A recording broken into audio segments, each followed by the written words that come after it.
A partir de este momento, la permanencia de los niños frente al televisor es de exclusiva responsabilidad de los padres.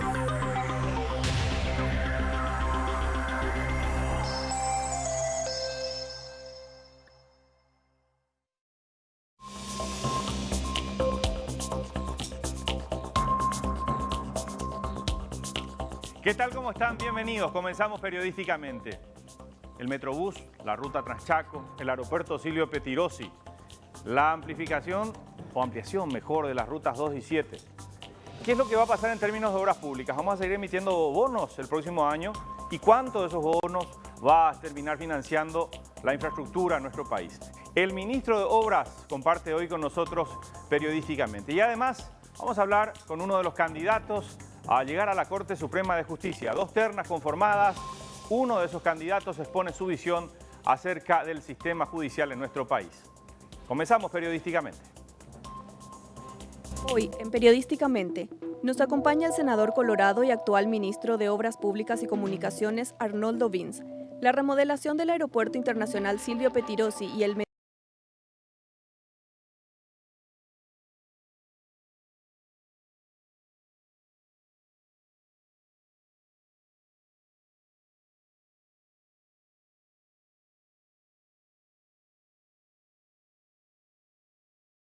Metrobús son dos de sus grandes desafíos. También nos acompañará uno de los aspirantes a ocupar el cargo de ministro de la Corte, Alberto Martínez Simón, miembro del Tribunal de Apelación en lo Civil y Comercial, doctor en Derecho y mejor egresado de la promoción 1992 de Derecho UNA.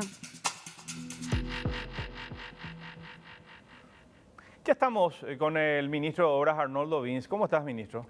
Muy bien, un gusto saludarte, Guillermo, a la teleaudiencia, un privilegio compartir con ustedes. Muchísimas gracias. Ya estuviste en su momento, no bajo este rol, pero ya estuviste con nosotros compartiendo. Así es. Y ahora hay mucho de qué hablar. ¿Renunciaste al Parlasur para ocupar el ministerio? Sí, me tocó encabezar nuestra lista en las internas con Colorado Ñeteté para el Parlasur.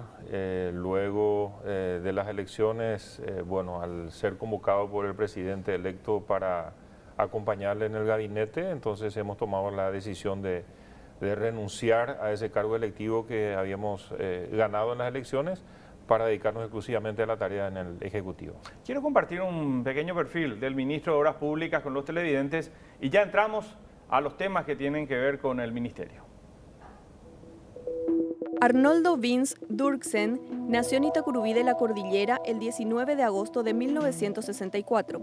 Realizó un doctorado en teología en el Seminario Internacional Teológico Bautista del Instituto Bíblico de Buenos Aires. Así también una especialización en liderazgo en Singapur. Su carrera como periodista y pastor lo llevó a ejercer la dirección ejecutiva de la red de comunicación integral comprendida por Radio Obedira, Red Guaraní, Confianza, Asistencia Personal y el servicio de mensajes a celulares Red Cel. Varios de sus programas, tanto de radio como de TV, recibieron reconocimiento nacional e internacional. Fue declarado ciudadano ilustre en Encarnación, Villa Ayes, Paso de Patria, Coronel Oviedo, San Lorenzo, Upenjú, Vallemí y Santa Rosa Misiones. También se desempeñó como docente en el Centro Evangélico Menonita de Teología y el Instituto Bíblico de Asunción. Habla 4 idiomas: español, guaraní, inglés y alemán. Está casado con Verónica Vince, con quien tiene 4 hijos. En el ámbito político fue precandidato a presidente de la República por el movimiento Valor Republicano dentro de la ANR, cargo al cual renunció para unirse al movimiento Honor Colorado. Fue senador nacional en el periodo 2013-2018 y actualmente ocupa el cargo de ministro de Obras Públicas. Uno de los mayores desafíos que enfrenta es el cuestionado Metrobús. Ministro, ¿qué encontraste en el ministerio? Al llegar, digo, en cuanto a documentos, documentaciones, proyectos pendientes, cosas que estaban por hacer. ¿Qué es lo que encontraste? Bueno, en primer lugar hicimos una transición breve, por cierto, una vez que el presidente confirmó que iba a estar en esa cartera, empezamos los trabajos en la transición con el exministro Jiménez Gaona, con su equipo de trabajo, a los efectos de interiorizarnos de algunos elementos claves en la cartera.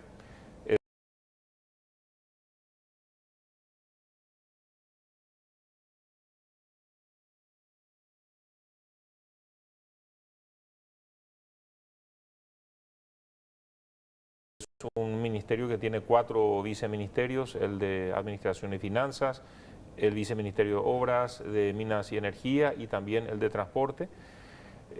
Así que es un mundo muy amplio en el cual esta cartera de Estado se ocupa. ¿Qué nos encontramos? Bueno, con muchos desafíos, muchas obras en marcha, por cierto, algunas con problemas claves, como lo mencionado del Metrobús, que tal vez el día después de asumir en la cartera ya nos encontramos con una notificación por parte de la contratista que está trabajando en el tramo 3 del Metrobús, de un preaviso de posible cancelación de su tarea, razón por la cual eso precipitó, digamos, más allá de lo tal vez deseado, el tener que intervenir fuertemente en el análisis y en el abordaje de una problemática que tenía plazos, fechas y demás contractuales. Y bueno, intervenimos el área del Metrobús, hemos cambiado a los que estaban al frente de ese proyecto, pero también hemos tenido intensos trabajos de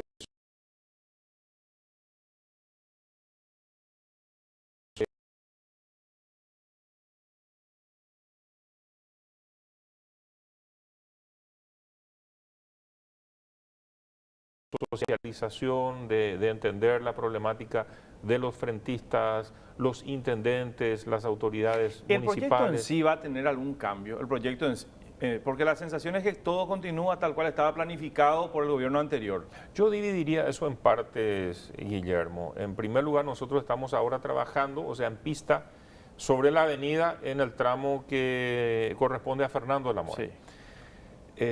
San Lorenzo no está totalmente terminado, la parte donde en principio ahora sería la terminal, para decirlo así, saliendo desde la universidad, esa parte final falta terminar también, se está destrabando algunas cuestiones ahí como para terminar y que el tramo, la idea es que para fin de año podamos terminar desde San Lorenzo hasta Calle Última y tenerlo bien terminado. Esa es, digamos, nuestra impronta en este momento, hacerlo bien para descomprimir la presión que han sufrido lamentablemente los frentistas por la afectación de su comercio, porque no transitan más los colectivos. Todas las molestias que han tenido los frentistas realmente es entendible y es muy grave. No obstante, en ese tramo el proyecto, en principio, hasta donde está preparado y planificado, se está llevando a cabo así como está, hasta Calle Última. Hasta Calle Última a fin de año. ¿Y la zona de Asunción en qué momento va a concluir? Porque uno se pregunta cuándo terminará el proyecto Metrobús. Bueno, esa es una pregunta que no tengo la respuesta para cuándo va a terminar. Hay que ser sincero porque dependemos también de la Municipalidad de Asunción. Este es un trabajo que va coordinado con el municipio. O sea, se hizo el proyecto sin tener los permisos con la municipalidad. Es así. O sea, hubo permisos previos o acuerdos previos que, por ejemplo, para el tramo 1 en Asunción, hay incluso documentos firmados por la misma administración municipal en la cual se autorizó tal y cual forma. ¿Y entonces? Y después cambiaron las opiniones, entonces hoy piden el par binario, ¿verdad? O sea, un tramo, una calle ida, otra calle vuelta, para lo que es desde la entrada del Mercado 4 al centro de Asunción. Siempre movido a gasoil el Metrobús. Mira, ese es un tema que yo no quiero afirmar así porque cuando se aprobó en el Congreso la idea era que sea eléctrico. Sí.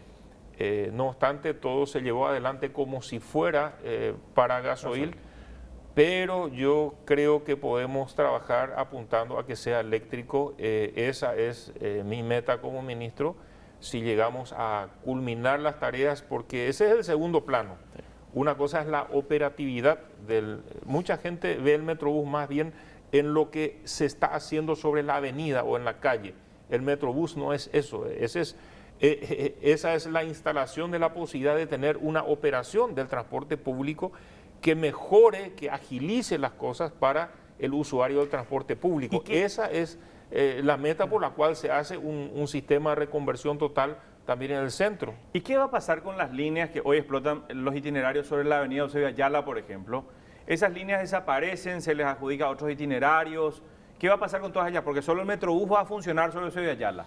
Bueno, a priori ese es un tema en el cual justamente para decidir la operatividad de quiénes van a ser las empresas que van a operar, cómo se van a comprar las unidades, en primer lugar, a qué tipo de combustible o a qué tipo de energía.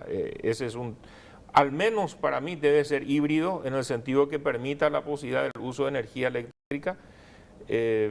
Ojalá que sea totalmente eléctrico, para mi gusto sería lo ideal, en eso estamos trabajando también viendo los costos.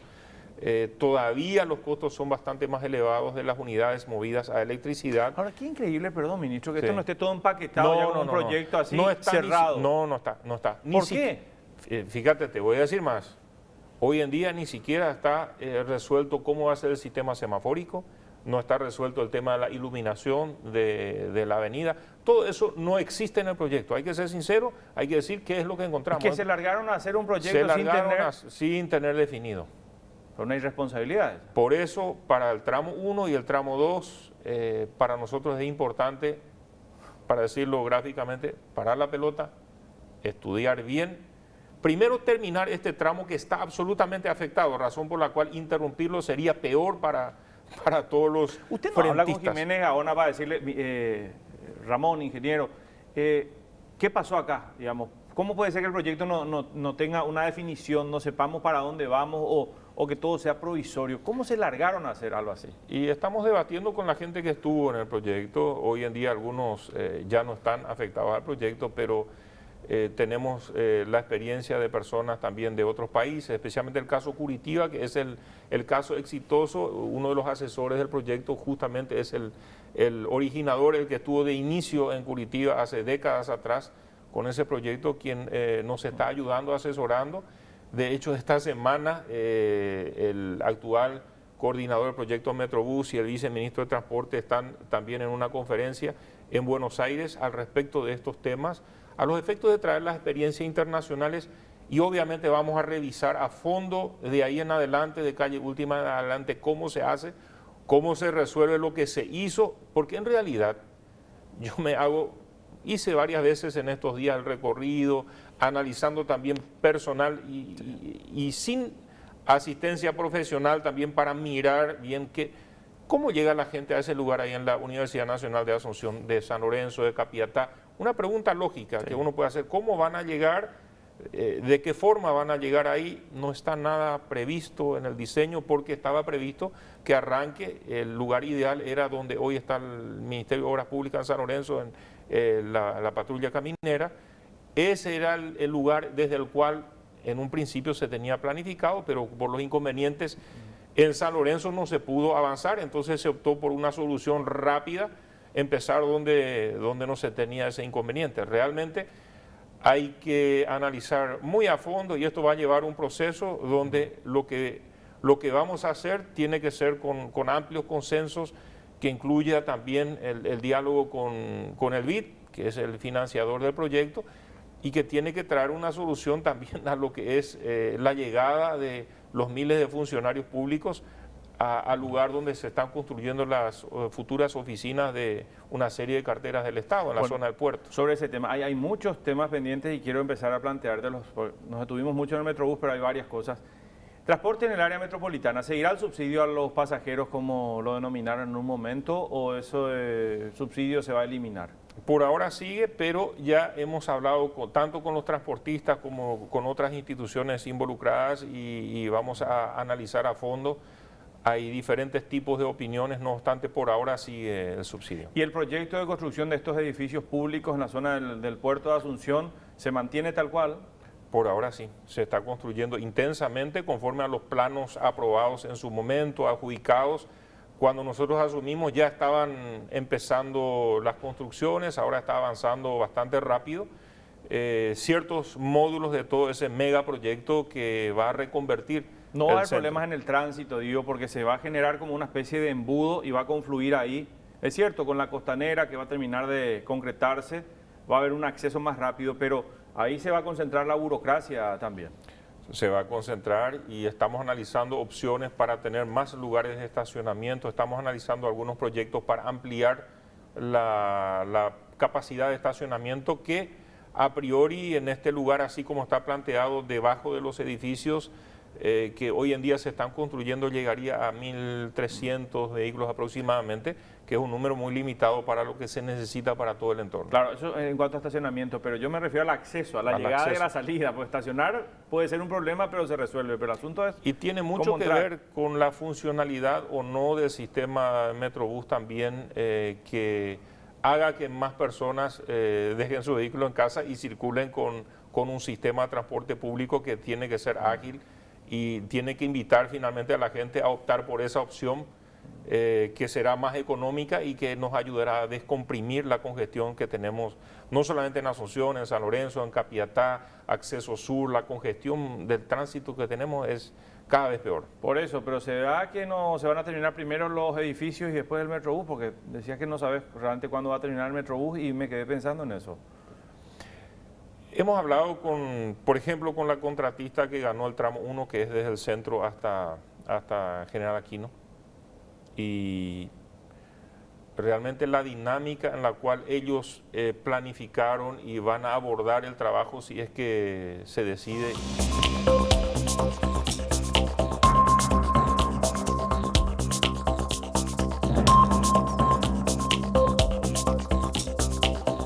Seguimos periodísticamente con el ministro de Obras Públicas. El tren de cercanías, ministro, el famoso tren del que se habla para conectar a Asunción con Luque, es una opción en términos de transporte. Es una opción aprobada por ley, nos tocó en el Congreso después de 3 años de análisis, de estudio, de ver opciones. Finalmente lo que se aprobó es la opción de un sistema de transporte sobre lo que es esa vía del ferrocarril. Un sistema de transporte no dice exactamente que tiene que ser tren o tranvía o metrobús o colectivo, lo que sea. ¿Y qué va a hacer? Y por ahora todavía nada, se está estudiando, tenemos varias opciones, hay inversionistas que están presentándose. Hoy mismo atendí al embajador ruso con gente que va a venir a principios de noviembre de Rusia, muy interesados, con mucha experiencia en el tema de ferrocarril, los rusos obviamente, entonces ellos también muestran mucho interés en ver alguna opción donde ellos puedan intervenir, invertir y ayudarnos. Pero pueden entonces invertir directamente en el ferrocarril. Puede ser. Explotar las vías de dominio y ofrecer el servicio, los rusos. Puede ser. Es una opción. Es una opción. Y hay varias más. Sí, no, está bien. Sí. Y lo del aeropuerto, ¿por qué decidieron cancelar la alianza público-privada? ¿Qué encontraron allí? Bueno, ya cuando estuvimos en el Congreso encontramos que el problema estaba con muchas interrogantes a través de los dictámenes de Contraloría y demás. Entonces, al asumir, el presidente ya revisando las cuentas de la DINAC se encontró con que tenía 30 millones de dólares en caja, la DINAC. Sí. ¿Para qué nosotros vamos a entregar a empresas privadas, extranjeras, el usufructo de un bien público como la administración de la principal estación aérea que tenemos en Paraguay, siendo que es rentable? Si el sector público demostró que es rentable, a pesar de que haya corrupción, seguía siendo rentable. Al año creo que hay una ganancia entre 18 y 20 millones de dólares al año. Entonces, ¿para qué invertir, para qué dejar al sector inversionista extranjero ganar el dinero si eso puede ser un recurso del Estado? Entonces se tomó la decisión de desistir del proyecto de APP a los efectos de tener una inversión. Para estos próximos años se va a poner en condiciones la estación aérea, también la pista, es otra inversión adicional para poner en mejores condiciones.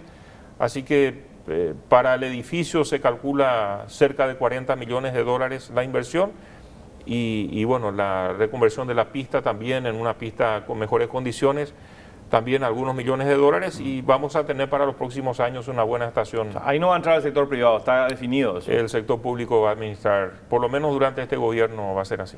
Hablando de eso, de la emisión de bonos que está solicitada para el próximo año a través del presupuesto, ¿cuánto es lo que va a recibir Obras Públicas para ejecutar? ¿La mitad?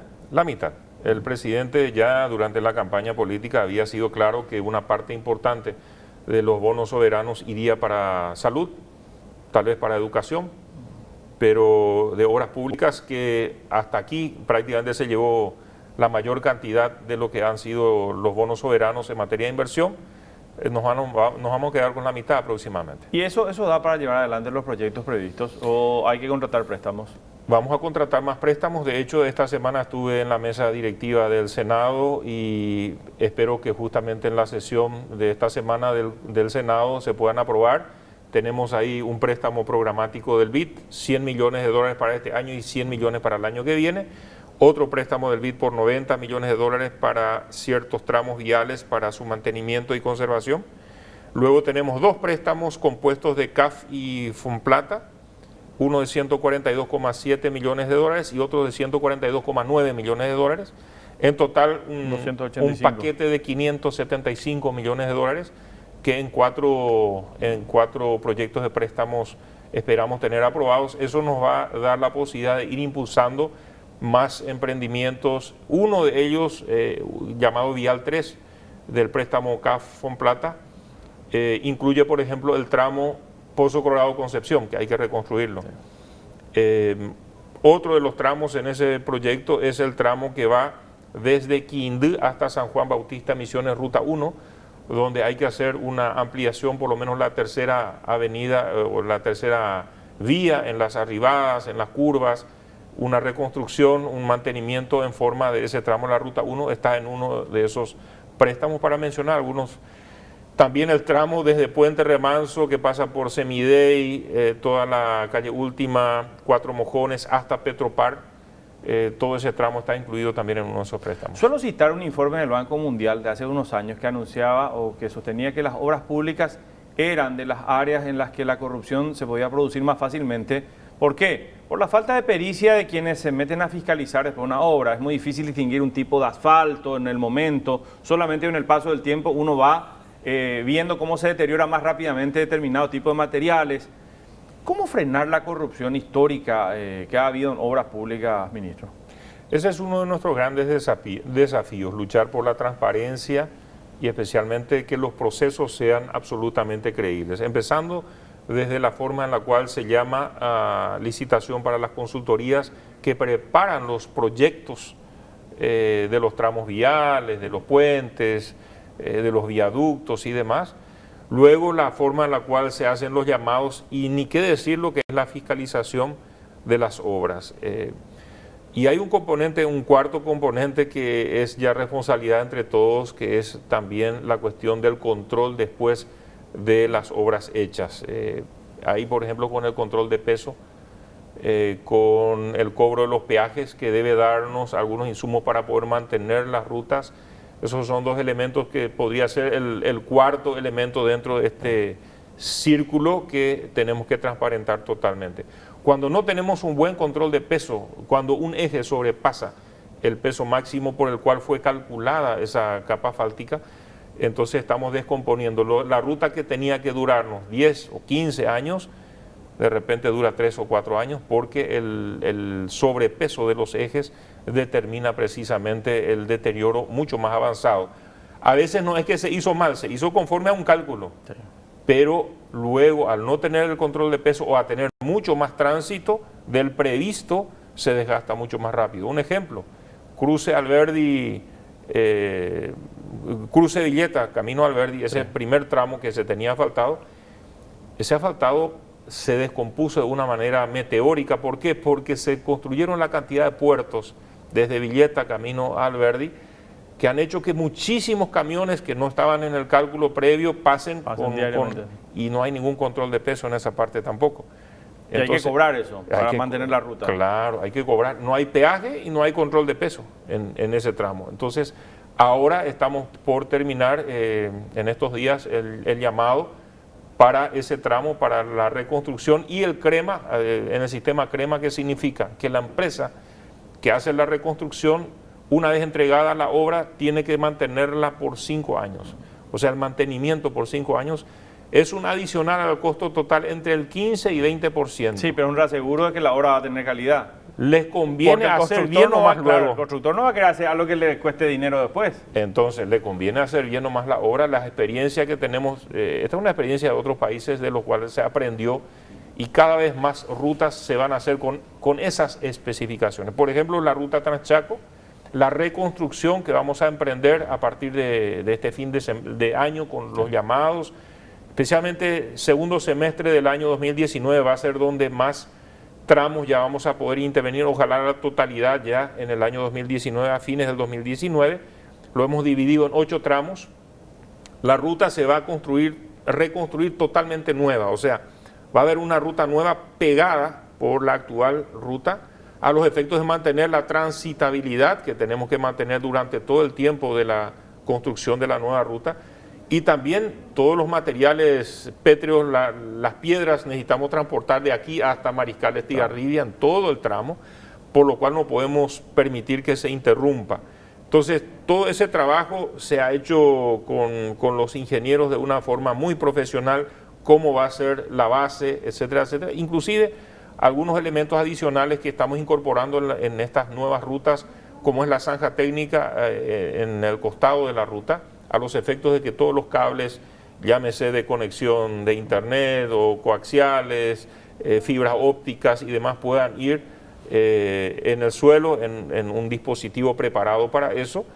Y también lo que causó muy buen impacto en la ciudadanía fue tanto la bioceánica como la ruta Transchaco, los pasafaunas, los sistemas especiales en los cuales la vida silvestre puede pasar sin ser atropellados sobre la ruta, sino que tengan suficientes pasos donde los animales silvestres puedan pasar de un lado al otro de la ruta. ¿Hay algún proyecto al que nos estemos hablando y que Obras esté en este momento pensando? Digo, algún puente, algún viaducto, algo en carpeta, además de esto que se conoce mucho. Bueno, puente Carmelo Peralta Puerto Murtiño es un puente que va a ayudar a que la ruta bioceánica funcione. Esperemos que antes de fin de año podamos iniciar la construcción de la ruta bioceánica, y ya las altas partes han decidido impulsar el puente. Ahora esperamos el nuevo gobierno de Brasil a los efectos de avanzar con esa comisión mixta. ¿Y el famoso segundo puente sobre el Paraná también? Ahí hay un lindo debate entre el segundo puente, que es Presidente Franco, y el tercero, Hernandarias. Brasil no puede tomar en este momento decisiones por su ley de la justicia electoral, que en este lapso ya un presidente no puede tomar decisiones a nivel internacional. Tenemos que aprender de ellos. Y sí, porque varias cosas sucedieron que después tenemos que revertir o lamentarnos, ¿verdad? Creo que es muy sabia esa disposición. Ahora el debate está ¿En dónde? En cuál de los dos se va a hacer, porque el proyecto, el diseño definitivo está hecho para el segundo puente. La idea era que Brasil iba a financiar totalmente ese puente. La situación económica parece que no da en Brasil para esas circunstancias. Itaipú ha decidido financiar uno de esos puentes. Ahora no sé la decisión final, seguramente va a venir por enero, febrero, una vez que hay un nuevo gobierno en Brasil. Si se va a hacer con dinero de Itaipú, se va a hacer ese segundo o tercer puente. Depende de dónde, trae consigo una serie de otras decisiones por las obras de arte que se deben hacer, o sea, las conexiones del lado paraguayo especialmente, que son muy importantes para hacer llegar el tránsito hacia el puente. Finalmente te pregunto, a más de un mes de haber asumido el cargo, si hoy tenés que definir las 3 prioridades, hoy ya que estás en el terreno, instalado, viceministros de confianza, 3 puntos que hoy son las prioridades de la agenda. En primer lugar, una de las metas que tiene el presidente y que trato de plasmar en la práctica es darle conectividad a las zonas del país más vulnerables, donde hay poblaciones que hoy no tienen un camino de todo tiempo, razón por la cual en los próximos días vamos a lanzar prácticamente 370, 380 de kilómetros de asfalto sobre empedrado que comunican definitivamente a distritos, especialmente en zonas más críticas. Vamos a hacer el llamado para 200 kilómetros de asfaltado para territorios sociales en el departamento central. En total da cerca de 600 kilómetros de asfalto que hoy no existe. Es prácticamente toda la ruta Transchaco, pero volcada en diferentes lugares para poder dar conectividad a territorios sociales y comunidades que hoy están alejadas. En segundo lugar, la reconstrucción total de la ruta Transchaco es un gran desafío que tenemos. Y en tercer lugar, yo diría toda la lucha por ayudar a mejorar el tránsito en las vías principales. Una de esas tiene que ver con los accesos en Central a Asunción. Va a ser una de las pasiones. Ya estamos trabajando en todo lo que tiene que ver medidas a corto, mediano y largo plazo en todo lo que es el acceso sur, por ejemplo. El llamado para Costanera Sur va a traer una nueva opción para ingresar a Asunción por otra vía. Así que hay muchos desafíos que tienen que ver con hacer más viable el tránsito en toda el área metropolitana. Esperemos tenerte en poco tiempo más, entonces hablando ya de trabajos concretos. Con mucho gusto, Guillermo, a las órdenes. Gracias, ministro Arnoldo Vins. Periodísticamente, mañana lo vamos a repasar, esta entrevista la vamos a repasar en Radio ABC Cardinal. Hay muchos temas, naturalmente el Metrobús se roba gran parte de la atención, pero muchos temas pendientes vinculados a la ejecución de obras de infraestructura. Y en instantes, la Corte Suprema de Justicia. En pocos días se define a los dos nuevos ministros. Uno de los candidatos a ocupar uno de esos cargos vacantes está con nosotros enseguida en Periodísticamente. Ya venimos.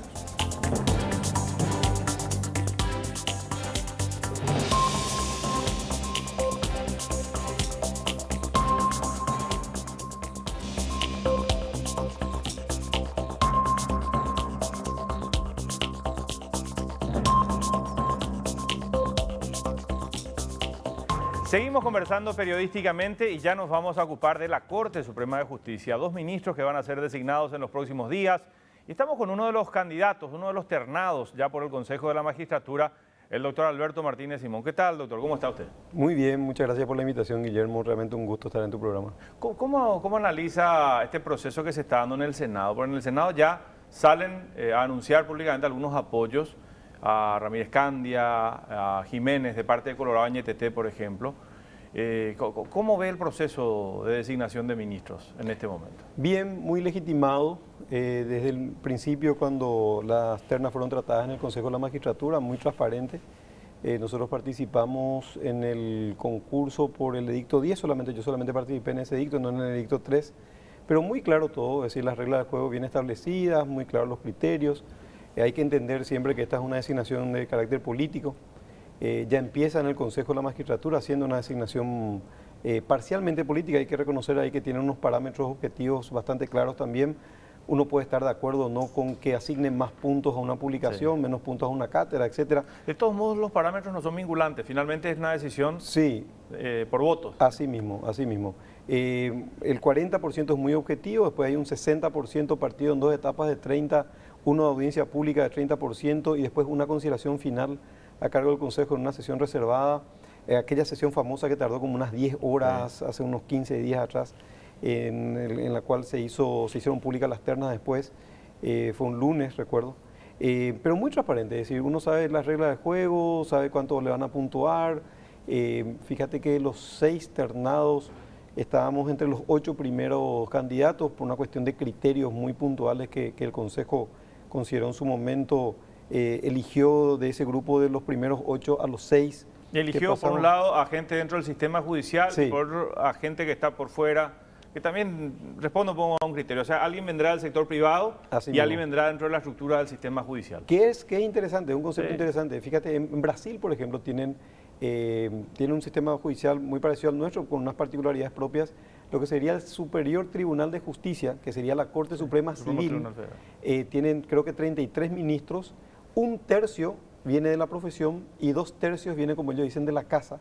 Entonces hay una suerte de carrera judicial en la cual uno va ascendiendo permanentemente y hay un tercio que renueva, trae un aire nuevo a la Corte, que son los magistrados que son designados desde el cuerpo de abogados y de fiscales. Entonces yo creo que con un criterio interesante el Consejo también dijo, bueno, hagamos una terna de magistrados y hagamos otra terna de abogados en el ejercicio de la profesión, y así salieron estas 2 ternas. Y quiero compartir precisamente un perfil que elaboramos desde la producción sobre el doctor Martínez Simón, quien se postula ministro de la Corte Suprema de Justicia.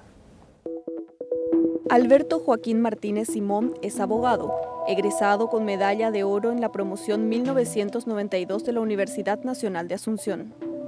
También cuenta con el título de escribano público y un doctorado en Derecho y Ciencias Sociales. Fue abogado apoderado de bancos, financieras, casas de cambio, compañías de seguro, además de un estudio jurídico y otros. Es funcionario judicial desde el año 1987, pasando por varias dependencias hasta llegar a cargos de relevancia. Desde junio de 2012 ocupa el cargo de ministro del Tribunal de Apelación en lo Civil y Comercial, Sexta Sala. También realizó cursos en el exterior, se desempeña como docente y es autor de varias publicaciones. Es miembro y vicepresidente de la Asociación de Jueces. Como magistrado, conoces las virtudes y defectos del sistema. ¿Qué hay que hacer desde la Corte para mejorar? Varios cambios. Uno de los principales me parece que es tratar de achicar la cantidad de tiempo que dura un proceso. Y no quiero hablar de mora judicial porque me parece que ese es un concepto que tenemos que empezar a entenderlo de otra manera. Siempre se le da mucho palo al Poder Judicial con el tema de la mora, y algo, Guillermo, que querría dejar muy en claro es lo siguiente. Hay mora en el Poder Judicial, pero esa mora tiene que ser entendida como el tiempo en exceso que tarda el juez en dictar una sentencia. Que hay casos, yo no lo voy a negar ni voy a desconocer esa realidad, hay algunos casos de jueces que pasan el tiempo legal y razonable también para dictar una sentencia, pero lo que exaspera es cuánto dura todo el juicio. Exacto. Eso es lo que le mueve a la ciudadanía a reaccionar y decir, hay una mora judicial en el entendimiento que los juicios son muy largos. Y yo creo que lo que tendría que hacer la Corte es aprovechar su iniciativa legislativa, que la tiene, y preparar una serie de reformas de carácter legal, de carácter procesal, para evitar una litigiosidad excesiva. Es decir, la posibilidad de plantear incidentes sin edie y sin limitación, la cantidad de recursos que se puedan plantear, tratar de establecer mecanismos de control de modo tal a que la duración real de los procesos se acorte, porque eso es lo que la ciudadanía nos está reclamando, que los juicios duren tiempos razonables, menos tiempo de lo que hoy dura. Un juicio ordinario te puede durar 3, 4 años sin problema y nos parecen, son números inaceptables, eso habría que bajar ostensiblemente a un 20-25%, es decir, un juicio ordinario que dura un año entre primera instancia y parte de Cámara. Sería un tiempo razonable para que una persona que está litigando una indemnización, una nulidad, un acto jurídico, en un periodo razonable de 12, 14 meses tenga el resultado final de su proceso. Y los juicios sumarios todavía más, o los juicios ejecutivos todavía más, es decir, los juicios de desalojo, los juicios de cobro, tienen que ser realmente juicios que duren meses y no años. Yo creo que eso pasa por una reforma de fondo de carácter procesal y también por la digitalización de los procesos. Nosotros estamos hoy día ya embarcados en el Poder Judicial en la digitalización de los procesos. Esto acorta el tiempo real de duración de los juicios, porque muchos trámites que antes se hacían a instancia de parte se automatizan. Es decir, el juez dicta una resolución y la resolución por el sistema es notificado. Sí. O sea, no hace falta que haya intervención de abogados ni de funcionarios judiciales. Hay una alerta que se enciende. Y una cédula que se dispara, digamos, sí, ¿verdad? Y que se deposita automáticamente en el buzón del abogado que está litigando, y el día siguiente empieza a correr el nuevo plazo procesal. Y entendemos que esto, y vivimos la experiencia de que esto realmente acorta el tiempo de duración de los procesos. Si a eso le sumamos la primera reforma en la cual estábamos hablando, podemos llegar a tener acá a mediano plazo un resultado óptimo en cuanto a la expectativa ciudadana que su juicio dure menos. ¿Se puede combatir la corrupción judicial desde la Corte? Sí, categóricamente. Porque esa es la otra sensación de que si uno no pone dinero en muchos procesos, no avanzan los casos. Totalmente de acuerdo, y esa es una idea instaladísima en la sociedad. Que hay una gran crisis de institucionalidad. Hoy en día nadie cree en ninguna institución, eso hay que reconocerlo como una falencia de todo nuestro sistema. O sea, hoy día uno habla de algún ministerio, de ministerios que recaudan, ministerios que gastan, etcétera, y nadie cree en esos ministerios, nadie cree en el Poder Judicial, nadie cree a lo mejor en muchos integrantes de la prensa. ¿Sí? Eso nos afecta a todos, es una crisis de institucionalidad muy grande. Yo creo que hay que empezar a construir institucionalidad desde nosotros mismos, es decir, un periodista creíble, un juez creíble contribuye, por supuesto, a aumentar la credibilidad y principalmente a mostrarnos a la sociedad, porque hoy día la sociedad se cree con justo derecho, a auscultar los actos de sus funcionarios públicos. Y me parece absolutamente necesario que nuestras actuaciones sean públicas y sean publicitadas. Por eso te hablaba de la importancia del expediente electrónico, no solamente porque acorta los plazos, sino porque transparenta el proceso. Es decir, la parte hoy día, el justiciable, el dueño del conflicto, tiene que esperar a que su abogado le cuente qué está pasando en su juicio para enterarse, porque es muy difícil que vaya al laberinto del Poder Judicial a buscar su expediente y a leerlo. Sin embargo, con el expediente electrónico, desde una tablet o desde un teléfono, el justiciable mismo, el dueño del problema, puede revisar lo que está pasando. Y ahí vamos a distribuir mucho mejor las culpas. ¿Los ministros son designados por 5 años o son designados hasta los 75 cuando son nombrados? Mi criterio es que son designados hasta los 75 años. Esto es una discusión que tiene creo que 10 o 15 años más o menos que andamos dando vuelta al respecto. Yo creo que hay una norma general que se aplica a todos los magistrados, el artículo 252 de la Constitución, y hay una norma específica para los ministros de Corte 261. Y a todos los periodistas que me preguntaron esto y en las audiencias públicas que tuvimos, tanto en el Consejo como ante la Comisión de Asuntos Constitucionales, lo dije con todas las letras, porque me parece que una persona que aspira al cargo tiene que ser absolutamente claro al respecto. Y es mejor llegar con el discurso que es o está acorde con la conciencia de uno para no cambiarlo después y quedar como un mentiroso, ¿verdad? Así mismo. Pero una cuestión que me parece importante. Yo creo que independientemente que nos designen a algunos de nosotros ahora y alguien tenga la idea de quedarse hasta los 75 años, que en mi caso serían 26 años, es una utopía, porque la Constitución se va a cambiar de acá a poco. A lo mejor en estos 5 años, a lo mejor en los próximos 5 años, pero yo creo que hay también una idea muy instalada en la sociedad de que la Constitución necesita una reforma, y en esa reforma un punto en agenda en todos los partidos políticos es el tema del Poder Judicial, y una de las cuestiones que se va a tocar probablemente en esa agenda es cuánto duran los ministros de Corte. O sea, en la eventualidad que me elijan ahora a mí o en algún próximo concurso, de acá a un tiempo va a haber una reforma constitucional, y esa reforma constitucional me va a marcar un tiempo prudencial, que yo creo, de mi óptica, deberían ser más o menos unos 10 años. En 10 años uno puede entrar a desarrollar los proyectos que tiene, es un tiempo prudencial, porque si en 10 años no lo haces, ya no lo vas a hacer más, es decir, ¿para qué quedarte más tiempo? Y más de 10 años ya me parece que uno ya se va... ¿Usted renunciaría a los 10 años si llega, por ejemplo? Bueno, no sé si renunciar a los 10 años, pues si tengo todavía alguna actividad que hacer, pero me gustaría que la Constitución nos marque un límite de tiempo, entonces uno también se organiza en los proyectos que quiera hacer. Yo tengo 3 o 4 proyectos bien definidos en caso de llegar a la Corte, y me parece importante que visualice cuánto tiempo voy a tener para ejecutarlos. Me parece que eso es una forma también de organizarse, y me parece que así las reglas van a ser más claras para todos. Conversamos con Alberto Martínez Simón. Enseguida, otras preguntas que tienen que ver con el diseño institucional. ¿Los políticos tienen que seguir estando o no en órganos como el Consejo de la Magistratura o el Jurado de Magistrados? Una de las preguntas después de la pausa. Ya venimos.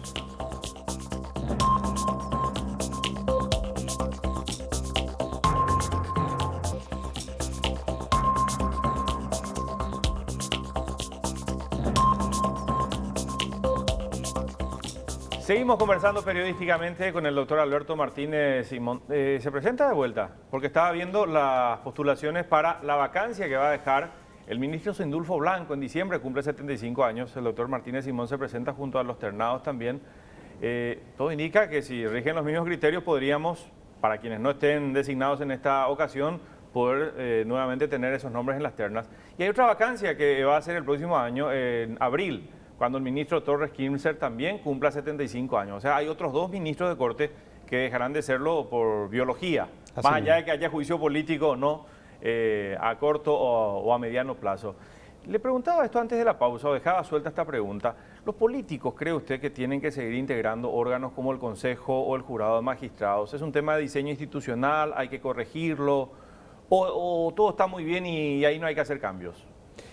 En realidad nosotros de la Asociación de Jueces del Paraguay, yo soy vicepresidente de esa asociación, en noviembre del año 2017 tuvimos una convención, y una conclusión que sacamos en esa convención, a la cual fueron casi la totalidad de nuestros asociados, que son cerca de 1000, de los 1050 y piquitos jueces que hay en el país, casi 1000 jueces son asociados a la asociación, llegó a una gran conclusión, entre muchas otras, y que es que pedíamos la despolitización de los órganos de designación y de remoción de los jueces. O sea, siempre tiene que haber un órgano que nombre y un órgano que remueva a los magistrados. Eso en cualquier diseño institucional o constitucional tiene que haber alguien que nombre y alguien que saque del sistema a los jueces que tengan que ser sacados. Nosotros sostenemos de que sería un momento oportuno de probar otra fórmula, porque la fórmula establecida en la Constitución del 92 tiene una marcada incidencia política en la designación y en la remoción, y vemos con buenos ojos de que eso se despolitice, pero con una salvedad. La problemática más acuciante sigue siendo la de los hombres. Es decir, nosotros podemos diseñar un sistema perfecto que si ponemos más la gente no va a funcionar. Ustedes pueden poner 4 prodigios, pero si son serviles, si son así mismo, funcionales. Y podemos poner un sistema que sea absolutamente intrincado, que si ponemos adelante personas que sepan manejar el carro va a llegar bien. Es decir, nosotros queremos apostar a una conformación lo más alejada de la política partidaria posible. Entendemos que muchos de los juzgamientos son políticos, el juicio político a la Corte, la designación de los ministros de Corte es política, pero queremos tratar de que de Cámara para abajo, el cargo que yo ocupo ahora es de camarista, de Cámara para abajo, hasta juzgado de paz, sea lo más profesional, lo más técnica posible y lo más alejado de la incidencia político-partidaria posible, lo mismo la remoción. Y ahí quiero entender, entonces el Consejo ya no tendría, en la visión de ustedes, un representante del Ejecutivo, no tendría ya representantes de diputados y de senadores,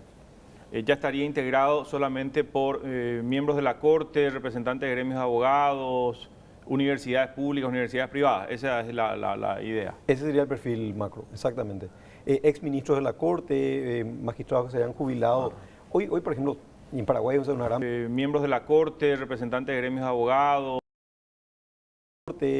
Magistrados que se hayan jubilado. Hoy, por ejemplo, sí. Nosotros sabemos que a los 60 y pico años una persona se jubila, salvo que plantee la inconstitucionalidad y pueda llegar hasta los 75. Hoy tenemos un cuerpo ex magistrado de reconocida trayectoria.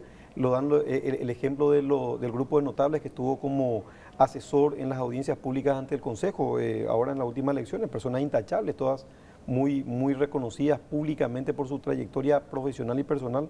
Y queremos darle ese perfil más académico, más vinculado a la profesión, más vinculado al ejercicio del derecho, no partidizado, no politizado, sino al ejercicio puro del derecho, y esa sería nuestra idea. Pero, repito una vez más, Guillermo, me parece importante la idea. Queremos dotarle también de personas que sean sanas espiritualmente, es decir, personas que realmente estén comprometidas con tratar de hacer un país mejor, independientemente del gremio o del estamento del cual provengan, y eso también es una prueba reciente. Lo que está pasando en el Consejo, lo que está pasando en el jurado, con la conformación política que ahora tienen, que parece que hubo una renovación, un aire nuevo, y el Consejo de la Magistratura hoy está dando ternas que no hay objeciones mayores. Sí, no hay grandes cuestionamientos. Yo lo digo periodísticamente, nos hemos visto sorprendidos porque estábamos acostumbrados a que siempre haya gente impresentable. Y esto lo digo desde el punto de vista de que no hay argumentos descalificadores importantes contra alguno de los ternados hoy. Esa es la realidad. Y lo del jurado pasa lo mismo. Es decir, el jurado desde el último escándalo, el tema de los audios, tuvo una renovación importante. Están transparentando sus procesos, están poniendo en internet sus procesos, están un proceso más o menos de digitalización de las denuncias contra los jueces, están procediendo a hacer audiencias públicas en las cuales el juez venga y haga su descargo. Es decir, estamos pasando realmente por tiempos nuevos acá en nuestro país, que yo creo que esto es no creo que sea una golondrina que no haga primavera, sino yo creo que es una primavera entera en la cual tenemos que aprovechar y tratar de cambiar e institucionalizarnos mucho más. Quiero explorar el concepto que tenés, porque hablaste de la reforma constitucional como un tema que se va a plantear. ¿La Corte tiene que seguir siendo la última palabra en temas constitucionales o deberíamos seguir modelos como el caso francés, de tener un tribunal constitucional por fuera de la Corte que explore exclusivamente las cuestiones que tienen que ver con la Constitución? La Corte, de hecho, es hoy la última palabra en cuestiones constitucionales porque tiene una sala constitucional. Por eso hablaba de la reforma constitucional, entonces quizás habría que tocar o no ese punto, es la pregunta. No, o sea, el mecanismo va a ser al fin y al cabo lo mismo. O sea, tener un tribunal constitucional independiente a la Corte con autonomía propia me parece una idea muy forzada para nuestro sistema, que es pequeño. Es decir, nosotros tenemos un poder judicial de un país de 7 millones de personas y podríamos tener la sala constitucional tal cual trabajando hoy día. Sí tiene que haber, y eso yo creo que la misma Corte en un proyecto de ley que presentó hace un tiempo, de nueva ley orgánica de la Corte Suprema de Justicia, establece una suerte de prelación de lo resuelto sobre la sala constitucional, eventualmente con lo que resuelvan las otras, porque algún ordenamiento tiene que haber, es decir, si hay un choque entre resoluciones de una sala y otra, prevalecerá la sala constitucional, y ahí estamos marcando un poco la diferencia práctica entre tener una sala integrante de un órgano colegiado mucho más grande o tener por fuera un tribunal constitucional. Pero me parece que el diseño constitucional va a seguir siendo el mismo, es decir, vamos a tener una Corte integrada por 9 ministros o más, vamos a ver qué deciden próximamente, o menos también a lo mejor, y con un organismo puntual que se encargue de las inconstitucionalidades. ¿Debe seguir siendo un poder que administre también o debe dedicarse exclusivamente a impartir justicia, la Corte? Yo creo que a la Corte no hay que sacarle su función de administradora, hay que reducirle al mínimo sustancial, y ese mínimo sustancial se llama definir la política judicial a nivel país. Es decir, hoy día la Corte Suprema de Justicia tiene que tener la potestad de establecer en qué lugar va a crear juzgados, qué proceso de modernización vamos a tener, en qué parte del país, cuál va a ser el criterio para nombrar a los jueces que vengan en terna, cuáles van a ser las capacitaciones o las exigencias que le vamos a dar a los nuevos integrantes de los órganos de juzgamiento. Ese tipo de cuestiones tienen que estar en manos de la Corte. Eso es una función administrativa, es decir, eso es una función que tiene que resolver la Corte en el Pleno, sentarse y ver, trazar la línea política, no partidaria obviamente, sino una línea política de conducción del del Poder Judicial y eso es una cuestión privativa de la Corte. Ahora, como se suele decir, que se encargue de la parte de permisos, la parte de administración de personal o la parte de nombramiento, digamos, de cierto cargo para abajo, eso se debería delegar en un órgano administrativo, tal cual tiene Chile. En Chile tienen un órgano totalmente, por supuesto, dependiente de la Corte, pero totalmente autónomo, de carácter enteramente gerencial, que se encarga de eso y hay un ministro al frente que se encarga de bajar la línea política resuelta por el Pleno. Yo creo que hacia eso deberíamos apuntar, pero no sacarle totalmente ciertas facultades administrativas macro, es decir, establecer políticas judiciales y potenciar, por supuesto, el órgano, o sea, la función de juzgamiento del órgano. Y un dato que me parece importante, hace un par de años entró en funciones ya, o sea, se creó y entró en funciones el Consejo de Administración del Poder Judicial, que es un órgano gerencial, y eso produjo un primer efecto. Las salas de la Corte duplicaron su producción, sí, duplicaron en número su producción. Eso nos habla de que evidentemente estamos descongestionando y algo que me parece interesante destacar. Se instaló muy fuerte siempre la idea de que la Corte se dedica a firmar cheques. En realidad la Corte hace mucho que no firma cheques, pero se instalada que nombra ujieres, que firma cheques, etc. Pero hoy día cada vez más funciones administrativas están pasando a órganos meramente gerenciales, que me parece correctísimo, y se está potenciando la función jurisdiccional de la Corte. Finalmente, por un tema de tiempo nomás, pero es un tema recurrente, el tema de la reelección presidencial. Cada gobierno que llega o cada presidente que llega empieza a escuchar los cantos de sirena y bueno, hemos tenido interpretaciones. ¿La enmienda es el camino para insertar una figura como la de la reelección o necesariamente tiene que ser una reforma de la Constitución?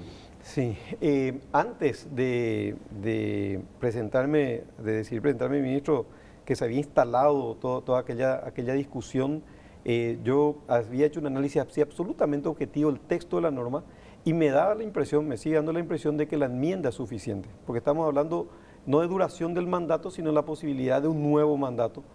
Esta es una discusión casi bizantina porque se polarizó tanto la cuestión, es decir, está bien que lo digas ahora, que no hay un interés de por medio. Están los que sostienen a rajatabla que solamente la reforma y hacen una suerte de anatema contra lo que dicen que es la enmienda y viceversa. Entonces me parece que esta es una cuestión que se polarizó políticamente. ¿Pero crees que la enmienda es el camino? Yo estoy convencido. O sea, con la enmienda se podría. Yo estoy convencido que sí, y te quiero dejar muy claro, yo no soy ni anti ni pro ninguna Aparte persona. en este contexto hoy día, digamos que está. Totalmente. Ahora, me parece que se instaló también la idea definitiva de que cuando haya necesidad de tocar el tema de duración del mandato, la posibilidad de una reforma, de la posibilidad de una reelección va a venir por la vía de la reforma. Y me parece muy sano que la clase política haya, después de aquella tragedia que tuvimos en marzo del año pasado, que haya decidido finalmente darle un corte, independientemente de la opinión jurídica que uno tenga, si hay enmienda, si hay reforma, yo creo que hoy está instalada y es sano que por lo menos tengamos un norte claro de que cuando se toque el tema de reelección va a pasar por una reforma. Entonces, habrá paz entre los paraguayos y el día que se sienten los constituyentes a tratar el tema, van a decir, bueno, ¿le damos la posibilidad de un nuevo mandato al presidente de la República o no? Doctor, éxitos en la elección y veremos, de todos modos, si la clase política dice otra cosa, hay otros concursos y de hecho creo que hay buenas ternas que se han armado y que el sentido común indica que los ternados deberían volver a estar en las ternas.